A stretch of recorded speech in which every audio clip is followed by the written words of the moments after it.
EX Pokemon are probably some of the strongest Pokemon in all of Pokemon Pocket.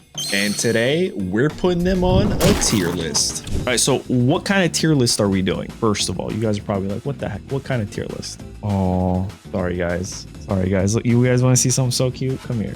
Come here. Come here. Somebody wants attention. Yeah, she is. We're doing a tier list with all the EX Pokemon. Okay. All right. So there's going to be 5 tiers. We have the S tier for insane, like these EX Pokemon, insanity. Okay. And then we have the A tier, which these are kind of above average. Now, what is average to an EX Pokemon? I don't know. You decide. You guys let me know. And then we have the B tier, which is 50-50. And I think these are going to be more so like coin flips, you know, like stuff that require coin flips. They're kind of 50-50. Like if you hit it, you're winning, you know? So these are going to be the B tiers.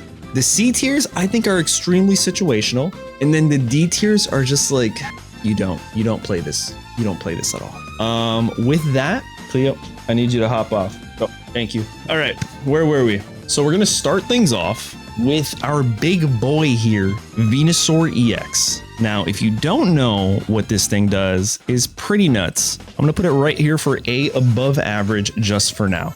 This thing has so much sustain, it can heal 30 from this Pokemon when it attacks. So essentially, it kind of theoretically has the highest HP in the entire game. Because of that, because of the sustain, and because of how much this thing can just continuously heal over and over again, it's so good, above average. Honestly, some might argue that this thing is S tier. And listen, I just want to make this known that I have no problem switching things in and out, right? But I think for now, we're just going to keep things at A tier for Venusaur. It's pretty good. It's pretty good. Let's not kid ourselves, guys. It's really good.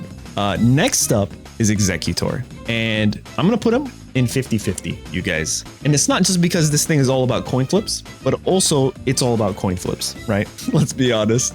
Another thing is that it only requires 1 energy to do the tropical swing, and it has a chance of just hitting for 80. It's 160, so this thing survives hits like Mewtwo without the Giovanni, right? And then if you get lucky and you hit twice with 2 heads in a back-to-back, you actually get to knock out the Mewtwo. So honestly, we're putting this guy in the B tier. Absolutely B tier. Next up is probably everybody's favorite Pokemon.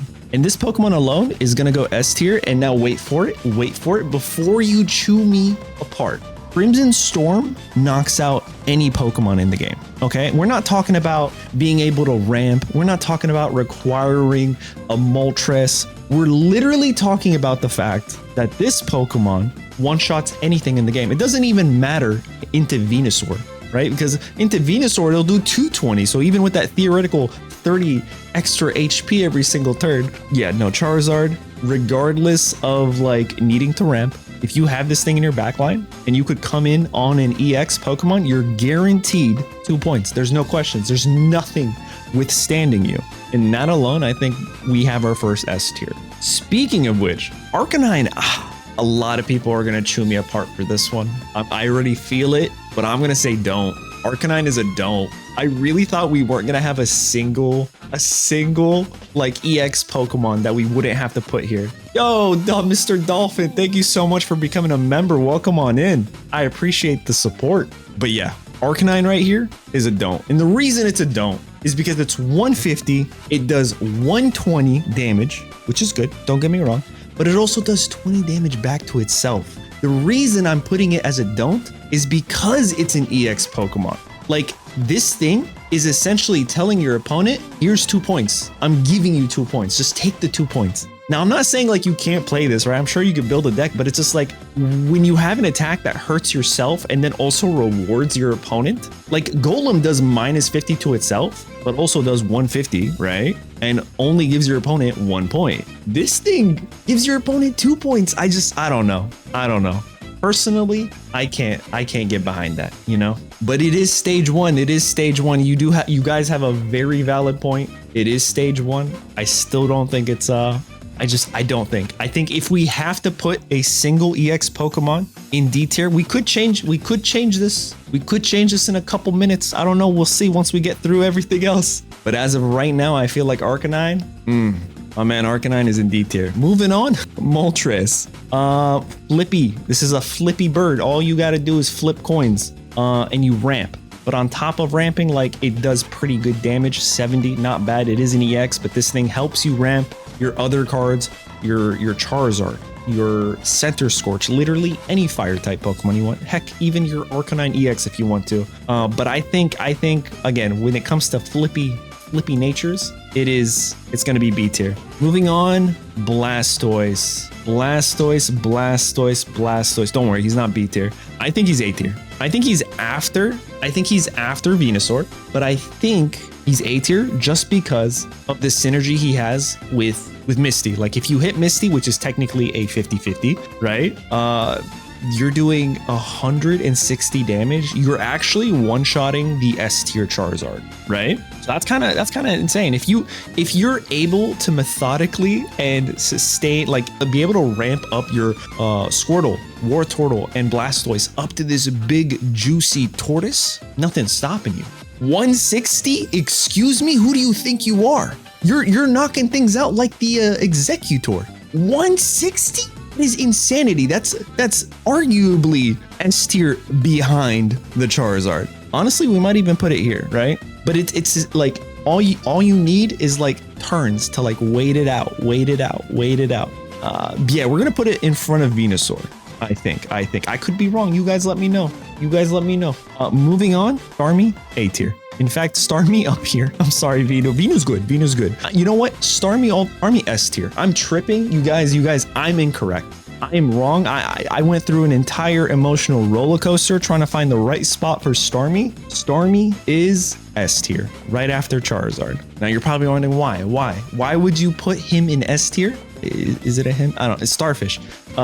Just look at it. Look at the card. 2 energy for 90 damage, 130. It is a stage 1 Arcanine EX. Please take notes. This is how you do stage 1. Okay, partner? And 0 retreat cost. What? So if your opponent is like this close to getting 2 points and knocking out your Starmie, you're like, I don't think so. And just swap it back to like your back line and swap something else out. It's actually crazy. I can't believe I even put it in A tier, and I was like humoring that idea for a second. It is obviously S tier. You could even argue that it's better than Charizard, but again, Charizard knocks out literally anything. If Starmie knocks something out and then Charizard comes in next, Starmie's gone. So like, I still think Charizard stays up there. Next up is Pikachu. I'm gonna say situational.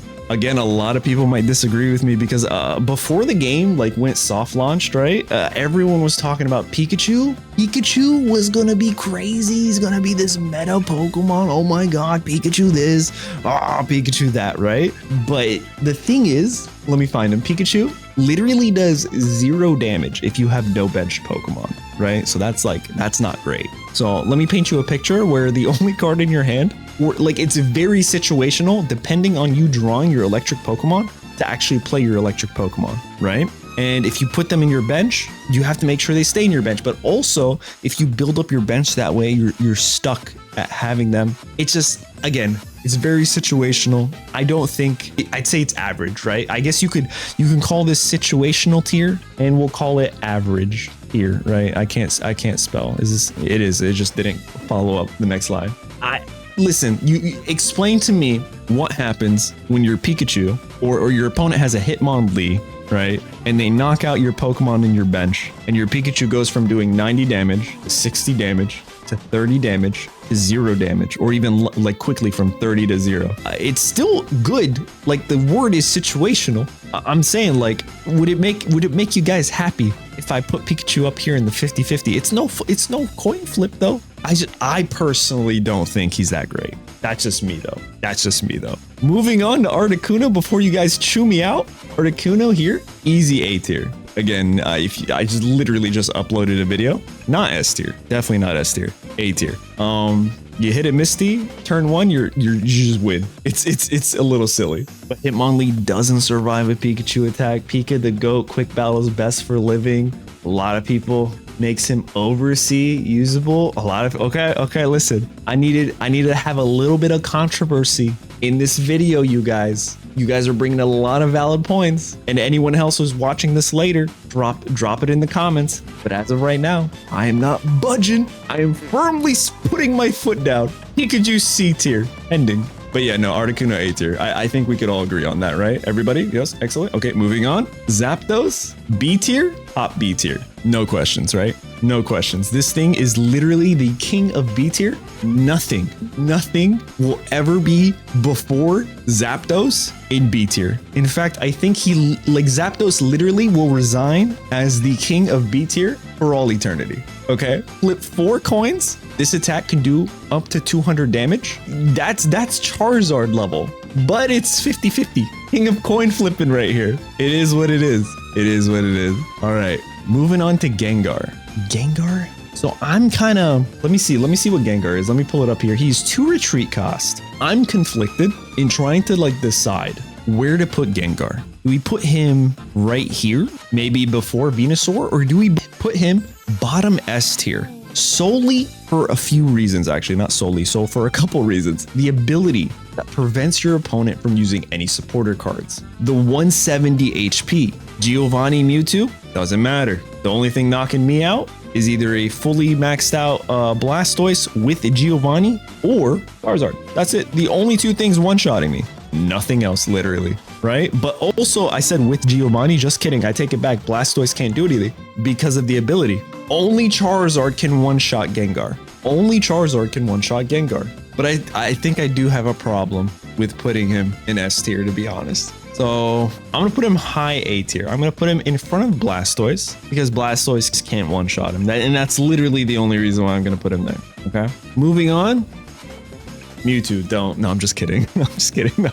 Could you imagine? I mean, Mewtwo's a really good card. Let's be honest. This thing is kind of cracked, especially if you get the whole Gardevoir engine popping, right? Arguably, I'd say it's all the way up here, but it's dependent, right? It's dependent. It's definitely better than Gengar. You know what? Hold up. Let's try this. If Mewtwo is at the front of the A tier, which is above average, I think Gengar actually finds itself before Articuno. I think that makes more sense. I don't think Gengar is that close to Mewtwo. I think Blastoise is that close to Mewtwo. I think Venusaur is that close to Mewtwo. I don't think Gengar is. So I'm going to put Gengar at the front, the head of the table, if you will, for A tier. Moving on, we have Marowak.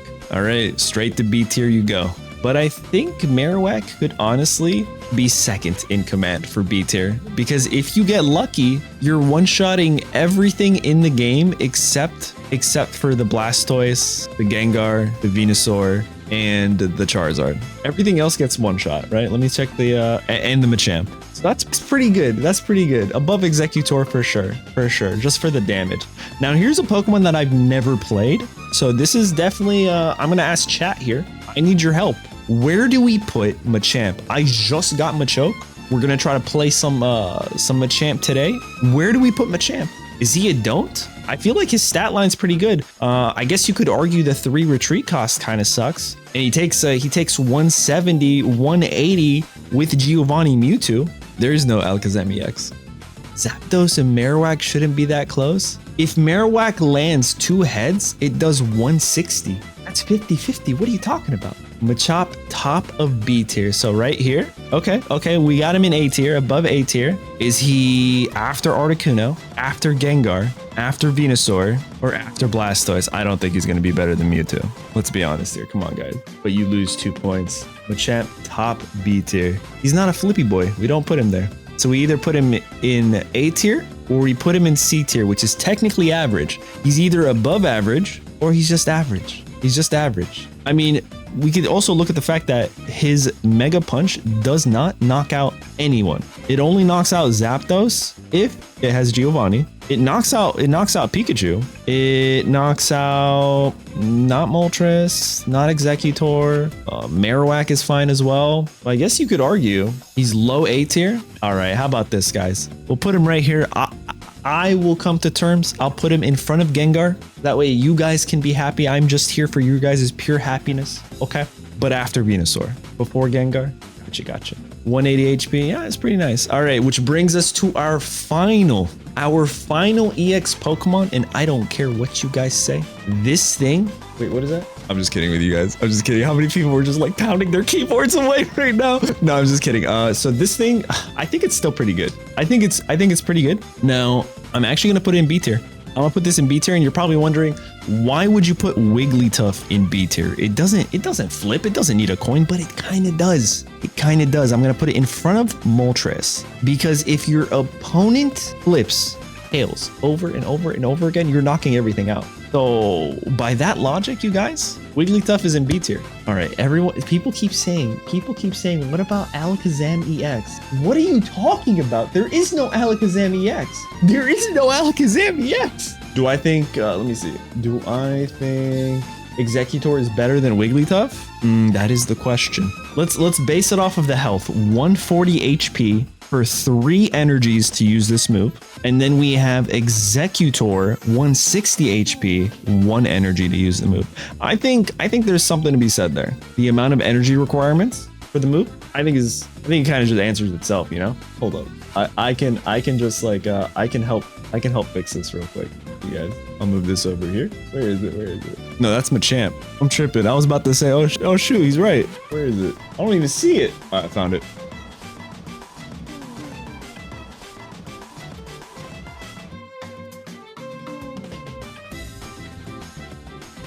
No, it doesn't. Bro, okay. Anyway, guys, that's going to be the tier list. Let me know what you guys think in the comments down below. Don't forget to leave a like on the video. Subscribe for more content on all things Pokemon Pocket. I guess that's what we're calling it. We're just dropping the TCG. And thank you guys so much for watching. I'll catch you in the next one.